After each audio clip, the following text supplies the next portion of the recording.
नमस्कार प्यारे विद्यार्थियों एवं प्रिय दर्शकों, आप सभी का संगीत एकेडमी पर स्वागत है। आज हम पढ़ने जा रहे हैं कक्षा 10 की बहुत ही सुंदर और प्रेरणादायक कहानी, जिसका नाम है a letter to God, is written by G L. Fuentes. इस कहानी में हमें विश्वास, आशा और इंसानियत का अद्भुत संदेश मिलता है। अगर आपको पढ़ाई को आसान तरीके से समझना पसंद है तो इस वीडियो को अंत तक जरूर देखें और वीडियो को लाइक करें, चैनल को सब्सक्राइब करें और अपने दोस्तों के साथ साझा करें, शेयर करें, ताकि सभी छात्र इसका लाभ उठा सकें। चलिए अब शुरू करते हैं आज की दिलचस्प कहानी। So hello dear students and my wonderful users, welcome to our YouTube channel Sangeet Academy. Today we are going to learn a very beautiful and inspiring story from class 10. A Letter to God is written by G.L. Freenets. This story teaches us about faith, hope and humanity.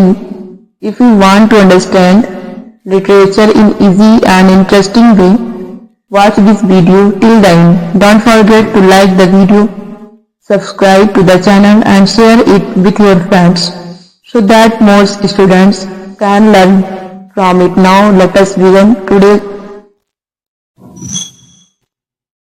तो बच्चों, आज हम पढ़ने जा रहे हैं कक्षा 10 की अंग्रेजी की पुस्तक की बहुत ही प्रसिद्ध और प्रेरणादायक कहानी अ लेटर टू गॉड। दोस्तों, ये कहानी सिर्फ एक साधारण कहानी नहीं, बल्कि विश्वास, उम्मीद और इंसानियत की एक ऐसी कहानी है जो हमें जीवन के बहुत बड़े सत्य सिखाती है। कई बार हमारे जीवन में ऐसे कठिन समय आते हैं जब हमें लगता है कि अब कोई रास्ता नहीं बचा है, लेकिन उसी समय अगर हमारे अंदर विश्वास हो, उम्मीद हो और धैर्य हो तो मुश्किल से मुश्किल परिस्थिति भी बदल सकती है। आज की कहानी भी कुछ ऐसी ही है।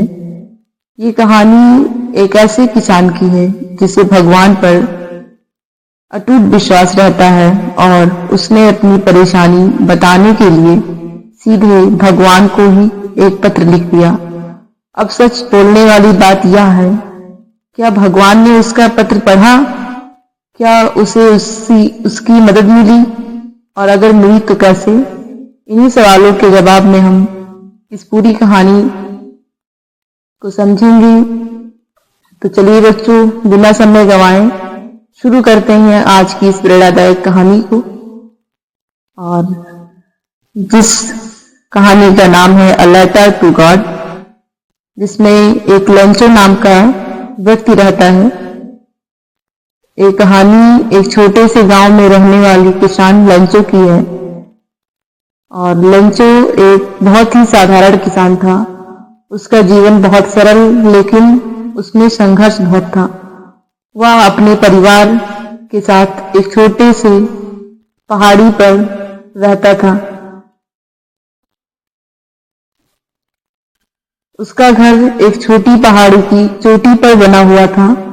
उस पहाड़ी के चारों ओर फैले हुए थे उसके खेत।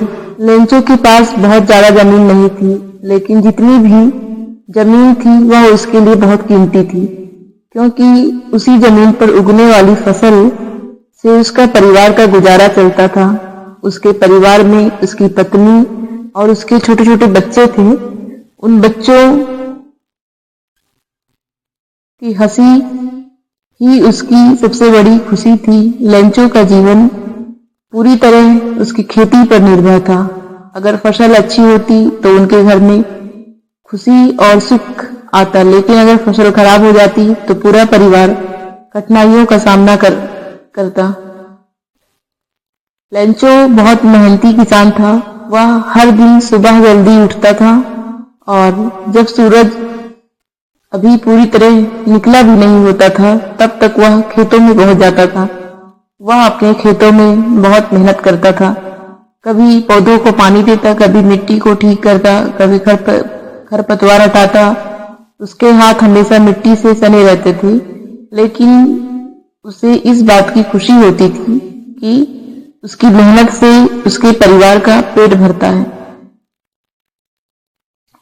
उस साल लेंचो ने अपने खेतों में मक्का बोया था और मक्के की फसल बहुत अच्छी हो सकती थी, लेकिन उस समय पर बारिश होना बहुत जरूरी था। अगर बारिश सही समय पर हो जाती तो फसल बहुत अच्छी होती, लेकिन अगर बारिश नहीं होती तो सारी मेहनत बेकार हो जाती। इसी कारण लेंचो हर दिन आसमान की ओर देखता रहता था और वह उम्मीद करता था कि जल्द ही बादल आएंगे और बारिश होगी। एक दिन दोपहर के समय लेंचो खेत में खड़ा आसमान की ओर देख रहा था और अचानक उसने देखा कि आसमान में काले बादल छा गए हैं, ठंडी हवा चलने लगी है। लेंचो के चेहरे पर मुस्कान आ गई। उसने अपनी पत्नी से कहा, अब हमारी फसल बच जाएंगी। थोड़ी ही देर बाद आसमान में बारिश की पहली बूंदें गिरी। लेंचो ने हाथ फैलाकर उन बूंदों को महसूस किया और वह बहुत खुश हो गया। उसने कहा, ये बारिश की बूंदें ही नहीं, ये तो भगवान का आशीर्वाद है। और बारिश धीरे धीरे तेज होने लगी। लेंचो के बच्चे बारिश में खेल रहे थे, वह हंस रहे थे, कूद रहे थे और बहुत खुश थे। लेंचो और उसकी पत्नी भी बहुत खुश थे। उन्हें लग रहा था कि इस साल उनकी मेहनत सफल हो जाएगी। लेकिन कुछ ही समय बाद मौसम अचानक बदल गया और बारिश की जगह आसमान से ओले गिरने लगे। पहले छोटे छोटे ओले गिरे, फिर वह बड़े होकर और कठोर हो गए। ऐसा लग रहा था जैसे आसमान में पत्थर गिर रहे हों। ओले इतने ज्यादा थे कि खेत सफेद दिखाई देने लगा। लगभग 1 घंटे तक ओले गिरते रहे। जब तक तूफान खत्म हुआ तो लेंचो अपनी खेत की ओर गया, लेकिन जो उसने देखा उसे देखकर उसका दिल टूट गया। पूरी फसल नष्ट हो चुकी थी। मक्का के पौधे टूट गए थे। खेत में सिर्फ बर्बादी ही बर्बादी थी। लेंचो बहुत दुखी हो गया। उसने धीरे से कहा, अब हमारे पास खाने के लिए कुछ भी नहीं बचेगा। उसकी पत्नी और बच्चे भी बहुत दुखी थे। उनके सामने एक बहुत बड़ी समस्या खड़ी हो गई थी। लेकिन फिर भी अगर कुछ था तो वह था ईश्वर पर अटूट विश्वास, या फिर कह सकते हैं गहरा विश्वास। लेंचो ने भगवान पर विश्वास नहीं तोड़ा और उसने जो है अपने आप को मनाया और कहा कि अब कोई नहीं तो सिर्फ उसकी मदद भगवान जरूर करेगा। और उसने तभी उसके मन में एक अनोखा विचार आया और उसने सोचा कि अगर भगवान सब कुछ देख रहे हैं तो मैं उन्हें अपनी समस्या क्यों ना लिखूं। और उसने तय किया कि वह भगवान को एक पत्र लिखेगा। अगले दिन लेंचो शहर गया। वह सीधे पोस्ट ऑफिस पहुंचा। वहां उसने कागज और कलम लिया और भगवान के नाम पत्र लिखना शुरू किया। उसने पत्र में लिखा, प्रिय भगवान, अगर आप मेरी मदद नहीं करेंगे तो इस वर्ष हमारा परिवार भूखा मर जाएगा। मेरी पूरी फसल बर्बाद हो गई है। मुझे सिर्फ 100 पैसों की जरूरत है। जब पोस्टमास्टर ने वह पत्र पढ़ा तो पहले वह हंस पड़ा, लेकिन फिर उसने सोचा इस किसान का भगवान पर कितना गहरा विश्वास है और पोस्टमास्टर नहीं चाहता था कि लेंचो का विश्वास टूटे, इसलिए उसने खुद पैसे देने का फैसला किया। पोस्टमास्टर ने अपने कर्मचारियों और दोस्तों से मदद मांगी। सबने थोड़े थोड़े से पैसे दिए, लेकिन 100 पैसे पूरे नहीं हो पाए। कुल मिलाकर 70 पैसे ही पूरा हुआ। पोस्टमास्टर ने वह पैसे एक लिफाफे में रखे और लिफाफे पर लिखा, फ्रॉम गॉड। फिर वह लिफाफा लेंचो को भेज दिया। अब लेंचो की क्या प्रतिक्रिया होती है उसे आप समझिए। जब लेंचो ने पैसे गिने तो वह नाराज हो गया, क्योंकि उसमें केवल 70 पैसे ही थे। उसे लगा कि पोस्ट ऑफिस वालों ने पैसे चुरा लिए होंगे।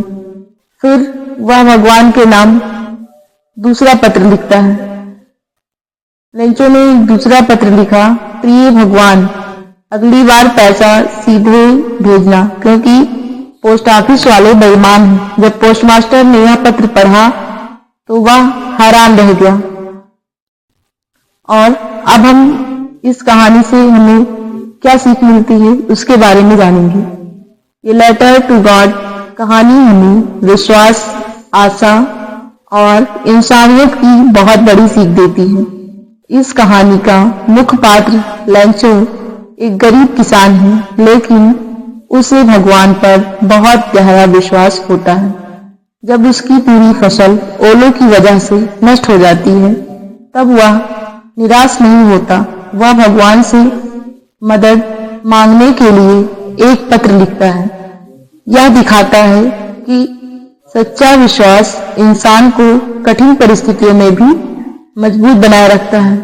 इस कहानी से हमें यह सीख मिलती है कि दुनिया में अच्छे और दयालु लोग भी अभी भी मौजूद हैं।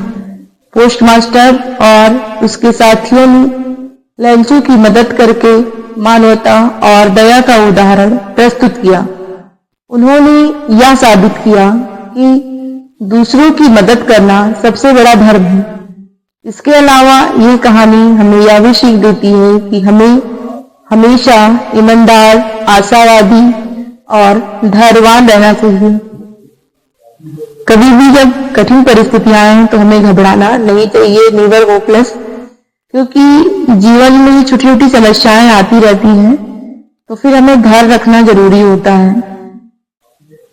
लेकिन अगर हमारे मन में विश्वास और सकारात्मक सोच हो तो हम हर मुश्किल घड़ी का सामना कर सकते हैं। इस प्रकार ये कहानी हमें भगवान पर विश्वास रखने, मानवता को महत्व देने और कठिन समय में भी आशा बनाए रखने की प्रेरणा देती है। So the story a letter to God teaches us important lessons about faith, hope and humanity.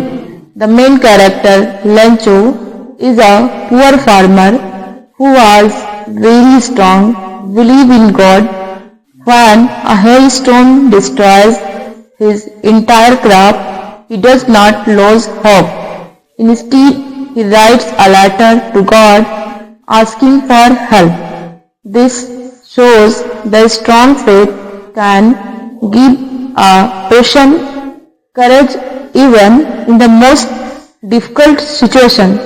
Another important lesson from this story is the value of kindness and humanity.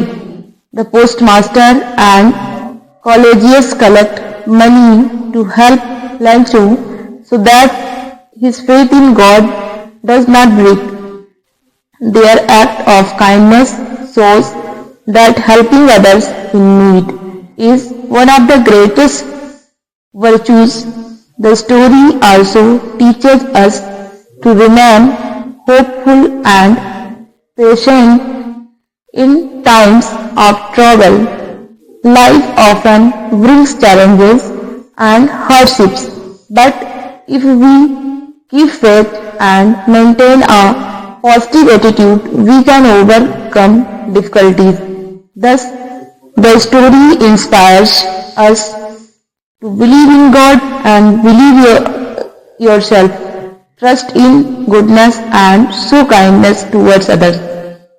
It reminds us faith and humanity together make the world a better place.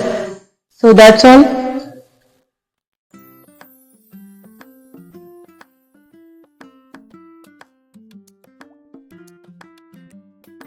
All right, this looks ripe. Yep, perfect.